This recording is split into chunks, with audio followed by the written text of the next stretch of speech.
Welcome everybody. I always look forward to this event at Toy Fair. I did start this about 7 years ago to encourage people to think of our industry as a destination career. There's a lot of things that go into it that I didn't think about, and it was really interesting learning much more about the marketing and that sort of side of it. We have Billy from Mojo Nation, who I've only got to know recently, but I think he's doing some really exciting things. We do special design challenges for brands.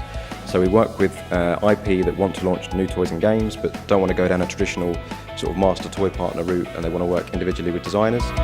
We've then got Leslie, who was the creator of Jenga. Having settled on the size and number of blocks required, I now had to figure out how to mass produce these blocks while retaining the subtle differences that were inherent in the handmade wooden blocks. These I'd realised were essential to the game. I quite like the designer actually talking about her process, through the different game designs and what worked well and what didn't. And it is, an uphill battle that you have to design something. When you're students, you don't realise that your designs probably could actually become something, and that when you work for a company, that they'll want you to make things that will actually be produced and people will buy. Then we've got David, who has done a talk several times, and I think it's one of the most important aspects of this particular event.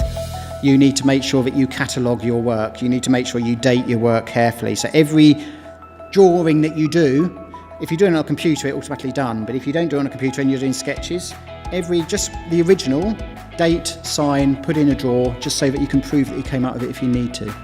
How registering a product is better than actually copywriting it, because everything that they're talking about like with the intellectual properties and things seems to be really important, so that's one of the major things that I would look into. And then we've got Ruth and Simon, who are the co-founders of Big Idea. Do your homework, do your research. It is really important, not just in the UK, but if you think it's going to go worldwide, look at products in other countries.